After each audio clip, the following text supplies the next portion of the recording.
우리가 오늘 봉독한 마가복음 2장 말씀 가운데서 중풍병자를 고치신 이후에 예수님께서 세리였던 레위를 부르시는 장면이 등장합니다.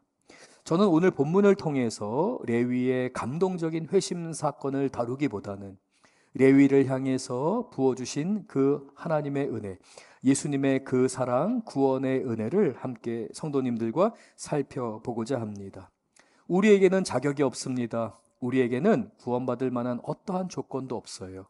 그런데 하나님께서 전적인 은혜로 우리를 택하시고 구원해 주셨습니다. 창세전부터 우리를 위해 계획하신 그 구원의 역사, 그 구원의 은혜가 오늘 본문을 통해서 저희들에게 더 깊이 깨달아지는 시간 될 줄로 믿습니다. 오늘 우리가 읽었던 본문 13절 상반절을 보면 이렇게 기록되어 있습니다. 예수께서 다시 바닷가에 나가심에. 우리가 여기에서 주목해 봐야 하는 두 가지 단어가 있는데요. 다시라는 단어와 나가심에라는 이 두 가지 단어입니다. 예수님께서는 중풍병자를 고치신 후에 다시 한번 바닷가에 나가시게 됩니다. 예수님께 이 바닷가는 제자를 불렀던 곳이기도 합니다. 베드로와 안드레와 요한과 야고보를 부르셨던 장소이기도 합니다. 그리고 시시때때로 예수님께서 바다를 거니시며 하나님과 동행했던 장소이기도 한데요. 오늘 13절은 중풍병자를 고치신 후에 예수님이 다시 바닷가에 나가셔야 되는 그 상황이 되었을 때에 홀로 제자들이 따르지 않았습니다. 성경을 우리가 보게 되면 예수님 홀로 다시 바닷가에 나가셨다라고 기록합니다. 본문에 기록된 동사 나가시다라는 이 동사를 보게 되면 헬라어에 파라라는 접두어가 붙어 있는데요. 이걸 영어로 그 뉘앙스를 살리게 되면 by 또는 alongside가 됩니다. 이걸 한국말로 우리가 번역을 할 때에 좀 더 익숙하게 번역하게 되자면 바닷가를 거니시며 나아가셨다라는 의미가 담겨 있는 헬라어 표현입니다. 그래서 예수님께서 다시 바닷가를 거니시며 그 바닷가를 따라서 예수님이 시간을 보내셨다라는 뉘앙스가 이 헬라어에 담겨 있는 것이죠. 짧은 순간이 아니고요. 바닷가가 앞이 있기 때문에 그냥 바닷가를 단순하게 나가셨다라는 것이 아니라 그 바닷가를 따라 거니시면서 삼위일체 하나님, 성부와 성자와 성령 하나님의 친밀한 교제가 이루어진 것입니다. 큰 사역을 감당하셨습니다. 문둥병자를 일으키시고 중풍병자를 일으키시면서 하나님의 역사를 감당하실 때에 많은 병자들이 예수님께 오게 됩니다. 예수님은 그들을 고치십니다. 그러는 가운데서 예수님께 정말 중요한 시간, 예수님의 사역, 예수님의 삶에 있어서 가장 근본적인 시간이라고 할 수 있는 하나님과의 깊은 교제의 시간을 갖기 위해서 바닷가를 나가시게 된 것입니다.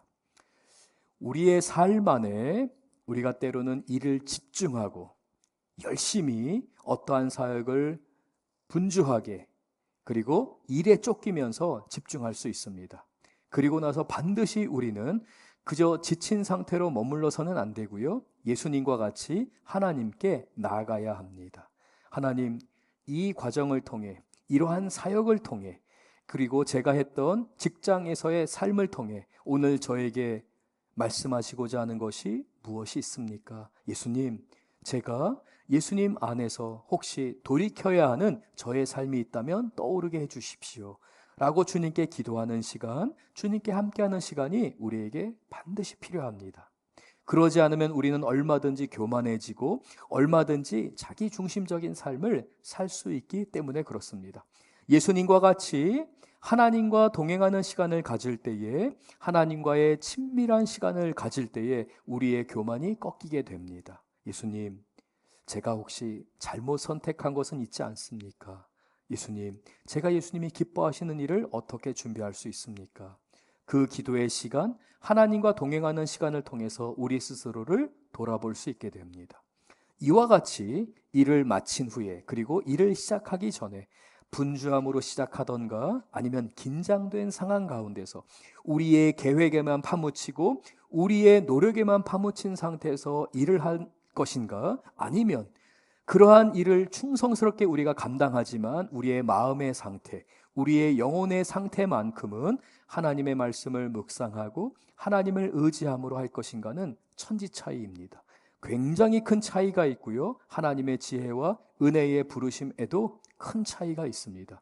그러므로 우리 사랑하는 성도님들은 예수님을 본받아 일을 마쳤을 때든지 또는 일을 시작할 때든지 하루의 일과를 마치고 또 다른 하루의 일과를 시작하실 때에 언제나 하나님과 동행하는 예수님의 말씀 안에 머무는 우리 교우들 되실 줄로 믿습니다. 이렇게 예수님께서 바닷가를 거니시는 시간은 짧은 시간이 아니었습니다. 아주 긴 시간을 보내시게 되고요. 예수님이 바닷가에 거니시는 것을 사람들이 목격하게 됩니다.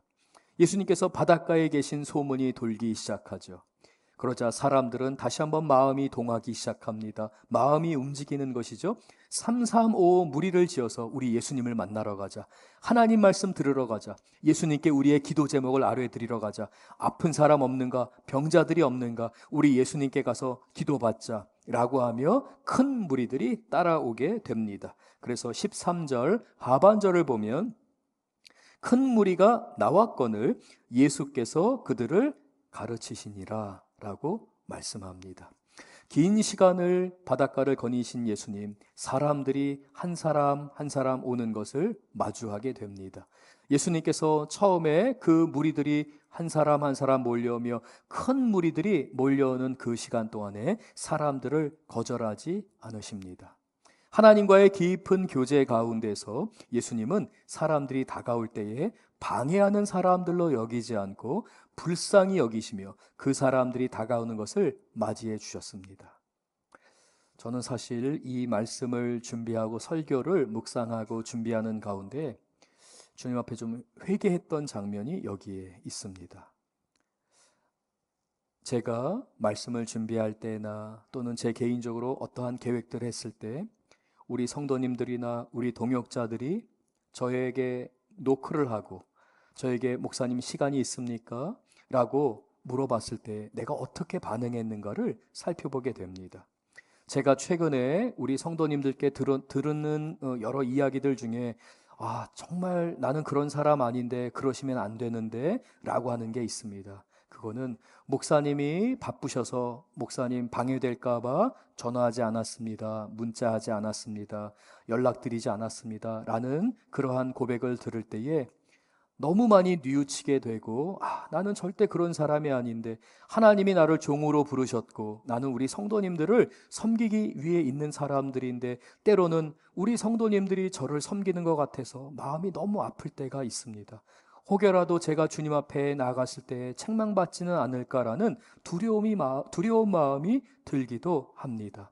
사랑하는 성도 여러분, 우리 성도님들은 종에게 섬김을 받아야 하는 귀한 하나님의 백성들입니다. 제가 우리 성도님들을 잘 섬겨야 하지만 우리 성도님들께서 또한 우리 동역자들을, 우리 교우들을 섬길 수 있는 것이죠.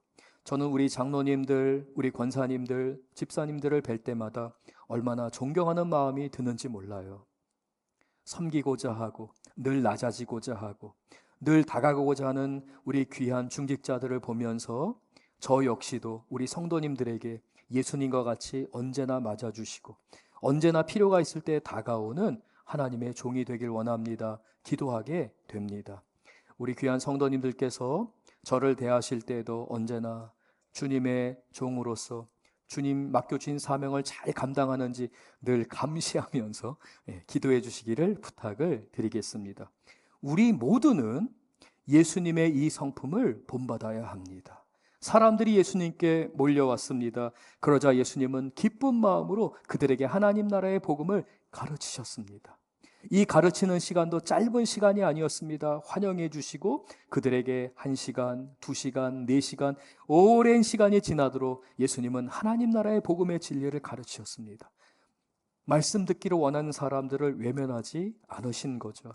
이와 같이 우리 귀한 성도님들이 이제 내일부터 시작하는 특별 새벽 기도회 그리고 우리 담임 목사님이 인도해 주시는 그 두 번째 주간의 특별 새벽 기도회를 사모하시면서 예수님을 만나고 예수님과 인격적으로 동행하시기를 간절히 축원하고 또한 기도하게 됩니다. 예수님께서는 이제 그 가르치시는 긴 시간을 통해 그 온 사람들과 교제의 시간을 갖게 됩니다. 하나님과의 깊은 교제, 하나님과의 사랑의 교제를 나눈 후에 예수님은 그 사랑을 사람들에게, 제자들에게 흘러보내 주셨습니다. 그리고 나서 예수님께서는 이제 발걸음을 재촉하십니다. 누군가를 만나셔야 했기 때문에 그렇습니다. 바닷가에서의 이 사역을 다 마치신 후에 예수님은 가버나움 도시, 가버나움 성 안으로 들어오시면서 가버나움 성에서 어떤 의미에서 가장 중요한 자리, 가장 사람들이 몰려 있을 수 있는 그 자리를 지나가시게 되는데요. 14절 우리 같이 한번 읽겠습니다. 또 지나가심에 알페오의 아들 레위가 세간에 앉은 것을 보시고 그에게 이르시되 나를 따르라 하시니 일어나 따르니라. 예수님께서는 바닷가에서 사역을 마치신 다음에 한 사람을 만나셔야 했어요. 발걸음을 재촉하시면서 그 성에 가장 분주하고 어쩌면 그 성에서 가장 중요한 곳이라고 할 수 있습니다. 그랬기 때문에 그 세리들의 리더였던 세리의 세리장 역할을 감당하고 있던 이 레위가 세관에 앉아 업무를 보고 있는 그 자리를 지나가게 되신 겁니다. 사랑하는 성도 여러분, 여기에는 굉장히 중요한 의미가 담겨 있습니다. 예수님은 왜 이때에 세리인 알페오의 아들 레위를 제자로 부르셨는가? 우리는 거기에 대해 질문을 던지고 그 성경이 말씀하시는 그 의미를 발견해야 할 줄로 믿습니다. 가버나움은 헐몬산으로부터 흘러내오는 그 깨끗한 물줄기를 통과하는 그 입구에 있는 아주 중요한 도시였습니다. 그리고 이 가버나움 지역은 갈릴리 호수 가운데서도 깨끗한 물이 통과되고 또 워낙 수질이 좋았었기 때문에 어장이 풍부했습니다. 그래서 어업이 발달할 수밖에 없었고요. 동쪽과 서쪽을 잇는 요충지에 있었기 때문에 지중해로 가기 위해서는 가버나움을 통과해야 했습니다. 그리고 동쪽으로 가기 위해서도 지중해 쪽에서 가버나움을 통과해서 가는 무역로의 역할을 감당하기도 했습니다. 그뿐만이 아니죠. 남쪽과 북쪽을 잇는 중요한 도시이기도 했습니다. 그러니 어업이 발달한 데다가 여러 가지 수출입이 가능한 도시였기에 세관 업무는 매우 중요했습니다. 로마 제국과 헤롯 왕에게 이 가버나움, 헤롯 안티파스의 영향력이 있던 바로 이 가버나움은 그들의 정치적인 그 모든 일들을 이루기 위한 재정적인 공급을 받는 그러한 장소였습니다. 그래서 아무나 세관에 앉히질 않았습니다. 아무나 세리가 되지를 않았습니다. 로마 제국의 입장에서 볼 때나 그리고 또한 헤롯 왕의 입장에서 세금을 걷기에 가장 유능한 사람, 돈에 밝고 숫자에 밝고 거기에다가 추진력도 있고 세금을 거둘 때에 힘도 있는 유력한 사람을 세리의 세관에 앉혀야 했던 것이죠. 그 가운데서도 리더였던 바로 레위입니다. 이 레위를 예수님이 만나 주십니다. 예수님께서 이 레위에게 찾아가십니다. 제자들은 예수님께서 혼자 바닷가를 거니시다가 사람들이 몰려고 가르치시는 장면을 보게 됩니다. 그리고 예수님을 따르게 됩니다. 그리고 예수님이 만나는 사람으로 인해서 충격을 받을 수밖에 없었습니다. 왜 그렇습니까? 말씀드린 것처럼 세리의 역할은 이 가버나움 지역에서 가장 중요한 산업이었던 어업 종사자들로 하여금 세금을 걷어들이는 것이었습니다. 그런데 착취해야지만 로마 제국이나 헤롯 대왕에게 필요한 재정을 공급해 줄 수 있었기에 세리들의 입장에서는 어부들이 그리고 어업에 종사하는 사람들이 언제나 자신을 공격할 수 있다고 생각했고 그들은 심혈을 기울여서 온 힘을 다해서 세금을 있는 대로 거둘 수 있는 대로 거둬들이는 게 그들의 의무였습니다. 그러다 보니까 어부들의 입장에서는 이 세리는 원수와도 같은 사람이었습니다. 그런데 예수님께서 지금 아직 12제자를 공식적으로 세우시지 않은 상태였기 때문에 예수님을 따르는 제자들은 대부분 어부들이었습니다. 베드로, 안드레, 야고보, 요한, 이 모든 제자는 다 어부 출신들이었고요. 가버나움을 기점으로 사업을 이루고 있던 어부들이었습니다. 평소에 그들이 봤던 레위는 나의 원수였습니다. 내가 멀리해야 할 사람이었습니다. 그런데 예수님께서 세리인 레위에게 다가가십니다. 그리고는 나를 따르라 라고 말씀하시고 제자로 부르십니다. 레위는 거기에서 갑작스러운 부르심 가운데서 주저함 없이 그는 모든 것을 내려놓습니다. 지금까지 쌓아왔던 재력, 지금까지 쌓아왔던 명성, 지금까지 가졌던 모든 기득권을 내려놓고 스스로 가난해지기로 결정하며 예수님의 제자가 됩니다. 제자들은 이해할 수 없었습니다. 아니 예수님, 조금 전까지만 해도 바닷가에서 예수님을 따르는 그 수많은 사람들, 그들 중에 한 사람을 차라리 제자로 택하시면 모르겠는데, 아니 우리가 이렇게 버젓이 예수님을 따르고 있고 우리가 어부인 걸 예수님 다 아시면서 어떻게 예수님 세리인 레위를 우리와 함께 동행하는 제자로 세우십니까? 제자들은 물음표를 던질 수밖에 없었을 것입니다. 사랑하는 성도 여러분, 이게 교회이고 이게 우리의 삶이라고 할 수 있습니다. 우리가 교회를 섬길 때에 마음에 맞는 사람이랑 같이 일하면 물론 좋죠. 나랑 기질도 맞고 성격도 맞고 내가 하는 말 척척 알아듣는 사람이랑 같이 일을 하면 1 더하기 1이 2가 아니라 5나 5의 열매를 맺을 때도 있습니다. 그러나 인생에서 꼭 그런 사람들만 만나지를 않습니다. 오히려 1 더하기 1이 됐는데 2가 되기는커녕 1이 되든지 아니면 0이 될 때도 있어요. 마이너스가 될 때도 있습니다. 최소한 교회에서는 그러지 말아야 하는 게 아닐까? 교회에는 그래도 천사들이 모여야 되지 않을까? 아니 예배하는 사람들인데 왜 교회 안에서 이런 어려움들이 발생하지? 우리는 때로 그러한 것에 물음표를 던질 때가 있어요. 하나님, 제가 하나님 나라 잘 섬기려고 하는데 왜 하필이면 저런 사람을 저에게 붙이셨습니까? 왜 저 사람과 함께 제가 동역하게 하십니까? 라고 하는 경우가 우리에게 굉장히 많습니다. 하나님이 우리를 그렇게 인도하세요. 예수님은 발걸음을 재촉하시면서 이 레위를 만나러 가십니다. 제자들은 어쩌면 제발 저 사람만이 아니기를 바라면서 저 사람만 되지 마라, 저 사람만 되지 마라 했을지도 몰라요. 어쩌면 저의 연약한 모습, 우리 성도님들의 연약한 모습처럼 제자들이 그랬을지도 몰라요. 그러나 철을 날카롭게 하는 것처럼 사람은 그 사람의 얼굴을 빛나게 합니다.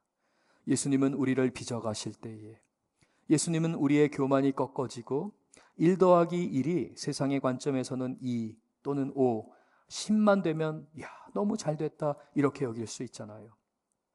그런데 하나님의 나라는 1 더하기 1을 통해 0을 만들어 버리세요. 나를 다루시기 위해서 나와 맞지 않는 사람을 옆에 두실 때가 있어요. 그래서 아무것도 하지 못하게 만드실 때가 있어요. 두 손 두 발 다 잘린 것처럼 느껴지게 만드실 때가 있어요. 그리고는 하나님 앞에 주님 저 이제 아무것도 못해요. 하나님 저 좀 살려주세요. 저 좀 제발 여기서 벗어나게 해주세요. 라는 상황까지 하나님이 몰아넣으실 때가 있어요. 1 더하기 1이 0이 뭐예요? 마이너스가 돼버리는 상황. 이제 이렇게 끝났나? 라는 상황까지 하나님이 절벽으로 몰아넣으실 때가 있어요. 그러나 거기에서 하나님의 역사가 시작됩니다. 내가 할 수 없을 때, 내가 무너질 때, 내가 오직 하나님만 바라보기 시작할 때 주님의 역사가 시작합니다. 사랑하는 성도 여러분, 혹여라도 지금 교회를 섬기실 때나 직장 생활을 하실 때에 또는 개인 비즈니스를 하시는 가운데 있어서 여러 어려움을 겪으시는 가운데 계신 우리 교우들이 있다면 지금 여러분은 홀로 계신 것이 아니라 우리 하나님이 돌보고 계시고 걸음을 재촉하여 레위를 만나러 가셨던 것처럼 여러분을 위해서 언제나 걸음을 재촉해서 찾아가시고 여러분에게 사람을 붙이시고 때로는 나를 다루시기 위해서 때로는 나를 돕기 위해서 하나님의 선한 손길이 우리 성도님들을 주관하고 계시다는 것을 늘 기억하고 믿음으로 고백하는 우리 귀한 성도님들 되실 줄로 믿습니다. 예수님께서는 이 레위를 부르셨습니다. 레위는 이제 모든 것을 버리고 예수님을 따르기로 결정합니다. 얼마나 기뻤는지 몰라요. 며칠을 예수님과 함께 동행하면서 그는 자신의 연약함, 제자들과의 갈등이 있을 수 있지만 그러는 가운데서도 예수님 한 분만을 바라볼 때에 누리는 그 은혜를 경험하게 됩니다. 그래서 그는 예수님을 위한 잔치를 베풀기로 결정합니다. 예수님, 저희 집에서 예수님 잔치를 베풀겠습니다. 우리 15절 같이 한번 읽겠습니다. 그의 집에 앉아 잡수실 때에 많은 세리와 죄인들이 예수와 그의 제자들과 함께 앉았으니 이는 그러한 사람들이 많이 있어서 예수를 따르 밀어라. 레위뿐만 아니라 세리와 죄인들, 수많은 죄인들이 이미 예수님을 따르고 있었습니다. 그래서 예수님께서는 레위가 이 잔치를 베풀겠다고 했을 때에 이 레위에게 너희 가족 그리고 제자들뿐만 아니라 다른 세리들, 다른 죄인들도 초대해도 좋다라고 말씀하십니다. 그리고 이 잔치가 벌어진다는 이야기를 듣고 누구든지 원하는 사람, 세리이든지 죄인이든지 예수님이 환영하신다는 이야기를 듣고 사람들이 몰려들기 시작했습니다. 그래서 그 레위의 집은 그 모든 집안 구석구석에 세리들과 죄인들로 가득하게 되었습니다.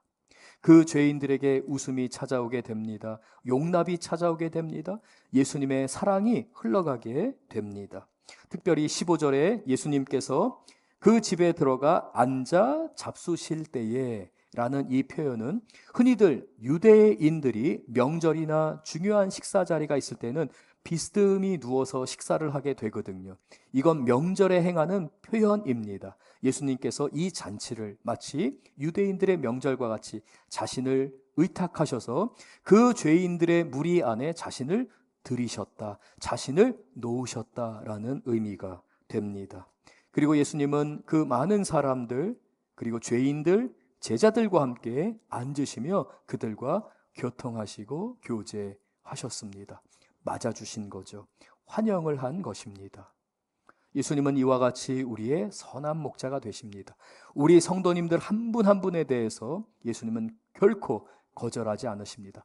어떠한 상황에 있든지 어떠한 처지에 있든지 예수님을 찾는 자들, 예수님의 마음의 문을 두드리는 자들에게 마음의 문을 활짝 여시고 잔치상을 베풀어 주시고 여러분의 즐거움과 기쁨을 회복시켜 주기를 원하시는 것이 바로 우리 예수님의 마음입니다. 그러나 인간이 완악해요. 인간이 너무 교만하고요. 인간의 판단은 사람을 정죄합니다. 사람을 죽입니다. 16절 우리 같이 한번 보겠습니다. 판단하는 사람들, 정죄하는 사람들이 등장하게 됩니다. 16절 같이 읽겠습니다. 바리새인의 서기관들이 예수께서 죄인 및 세리들과 함께 잡수시는 것을 보고 그의 제자들에게 이르되 어찌하여 세리 및 죄인들과 함께 먹는가? 바리새인의 서기관들, 이 서기관들 가운데는 바리새인 출신들이 굉장히 많았습니다. 그 가운데서도 바리새인들이 파송할 만큼 선별된 서기관들이 있었습니다. 율법에 능통하고요, 판단력이 있습니다. 그리고 남들을 정죄하는데 탁월한 사람들입니다. 말에 가시가 있어요. 말에 창이 있습니다. 그래서 이 사람들은 율법을 어기게 되면 지체 없이 그들을 향해서 험한 말을 쏟아내면서 그들을 정죄하는 사람들이었습니다. 바리새인의 서기관들이 이 예수님이 세리들과 죄인들과 함께 있다는 것을 듣게 됩니다. 그리고 발견하게 됩니다. 마치 율법을 의도적으로 예수님이 거역하는 것처럼 여기고 그들은 판단했습니다. 예수님에 대해 인정하지 못했습니다. 그래서 이 바리새인의 서기관들은 먼저 제자들의 마음을 흔듭니다. 제자들은 어부 출신들이었습니다. 세리들에 있어서는 그 누구보다도 가장 많은 피해를 입은 사람들입니다. 근데 이 제자들이, 서기관들이 이 레위의 집 근처로 다가오고 그 집안까지 나와 있는, 그 문 앞까지 나와 있고 서성이고 있는 제자들을 발견하게 된 것이죠. 어쩌면 일부 제자들 가운데에 해결되지 않은 문제, 즉 레위를 받아들일 수 없다는 문제, 불만이 그들의 마음 안에 있었을 수도 있습니다.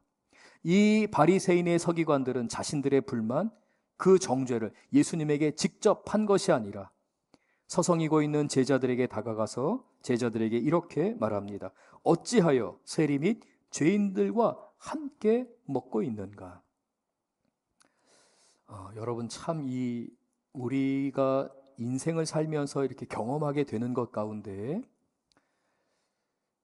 우리를 모함하거나 또는 우리를 넘어뜨리려고 하는 사람들이 보면은요, 꼭 어떻게 하죠? 끼리끼리 모입니다. 어떻게 그렇게 잘 알아보는지 몰라요. 이게 인간의 죄성이에요. 남들이 나에 대해서 그럴 뿐만 아니라 우리도 그렇습니다. 우리가 선한 마음을 품지 않고 하나님의 마음을 배우려고 하지 않으면 우리 안에 있는 판단, 정죄, 누군가를 용서하지 않는 마음 때문에 이 용서하지 않는 마음을 풀어내야 돼요. 근데 기가 막히게 알아요. 어떤 사람들을 같이 욕해 줄 수 있는 사람들을. 조금 과장되게 말씀드려서 죄송합니다.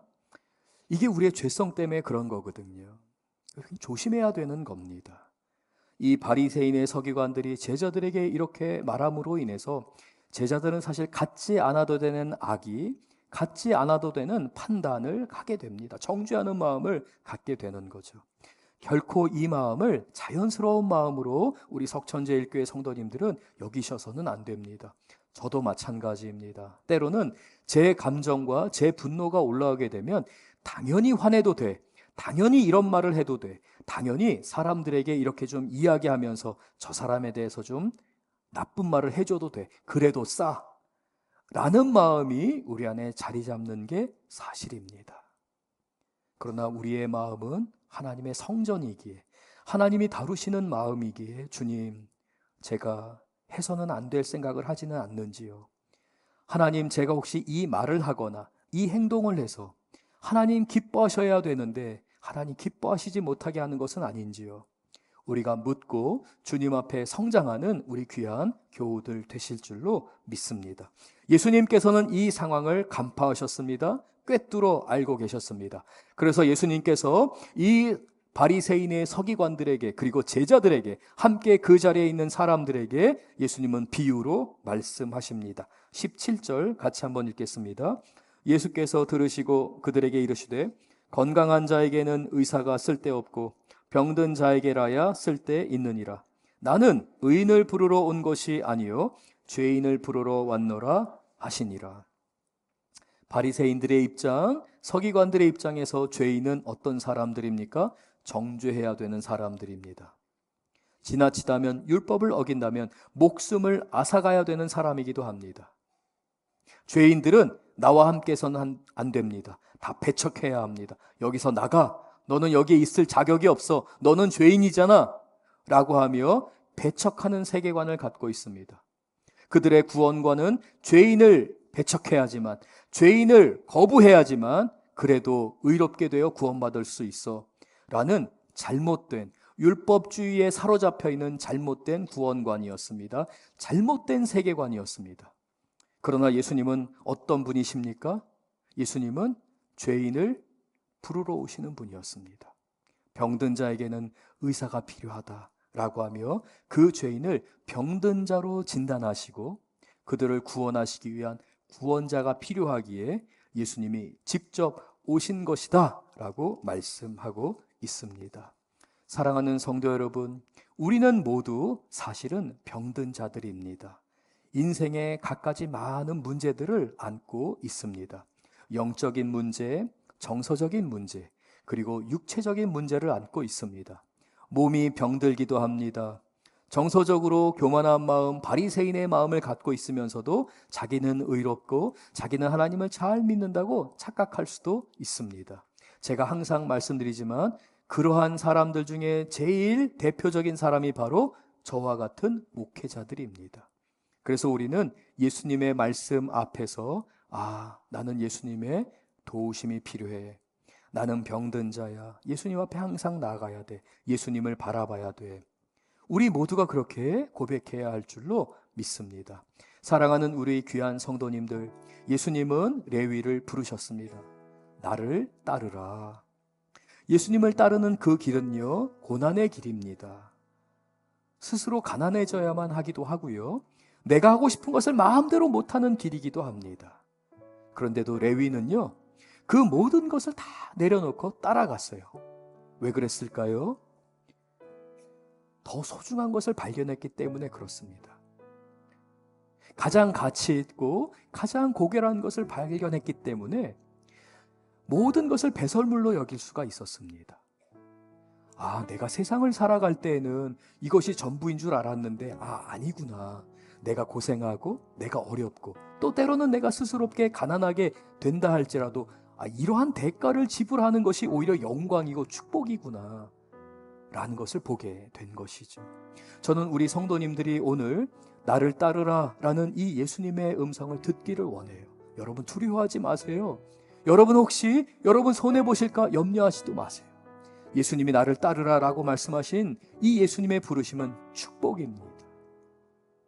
우리 자녀들을 위해서이든지 우리 자신을 위해서든지 여러분의 가정, 직장, 우리 교회의 사역 가운데 날마다 이 주님의 음성, 나를 따르라 라는 주님의 음성을 듣고 환경이나 상황의 지배를 받는 것이 아니라 오히려 그 모든 상황 가운데 주님, 이럼에도 불구하고 제가 주님을 섬깁니다. 주님, 제가 이럼에도 불구하고 내가 할 수 있는 힘도 없고 이 모든 상황 가운데 내가 너무 괴롭지만 그럼에도 불구하고 저는 주님을 예배합니다. 주님께 순종하겠습니다. 고백하는 우리 성도님들 되실 줄로 믿습니다.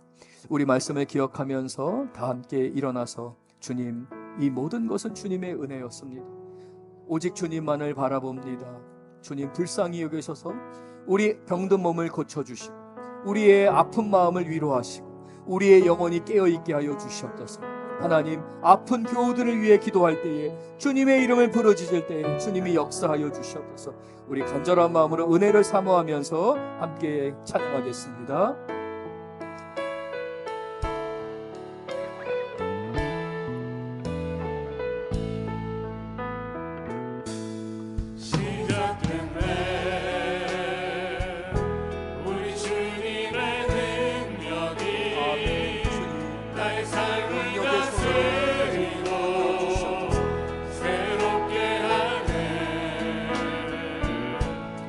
자유하네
같이 기도하겠습니다. 그 한량없는 은혜로 레위를 찾아오신 예수님, 그리고 그를 부르신 예수님께서 오늘 저와 여러분을 부르시는 줄 믿습니다. 우리가 이 시간 간절히 주여 부르짖으며 우리 각자의 기도 제목으로 주님의 은혜에 감격하고 감사하며 다 함께 기도하겠습니다.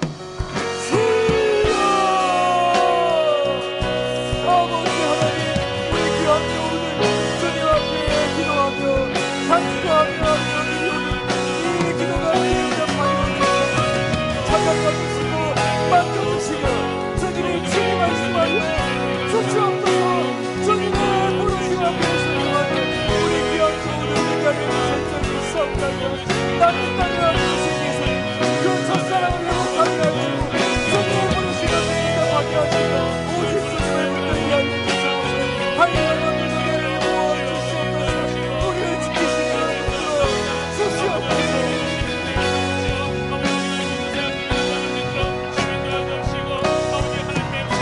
오직 하나님의 은혜가 우리를 붙드시며 우리를 살리시며 우리를 회복하시는 줄 믿습니다. 주님 오르막에 주시옵소서. 안토하여 주시옵소서. 경건하게 하시고 아버지 하나님 회복되게 하시고 주님의 은혜의 감격이 그 첫사랑을 회복되게 하여 주시옵소서. 주님 앞에 나가게 하시며 우리를 부르시는 주님의 음성에 순종하게 하여 주시옵소서. 순종한 우리의 성도님들 되게 하여 주실 줄로 믿사옵나이다.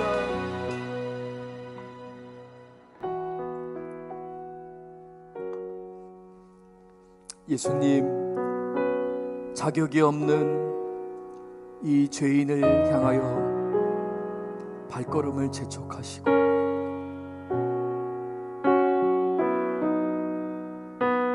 나를 따르라 불러주시고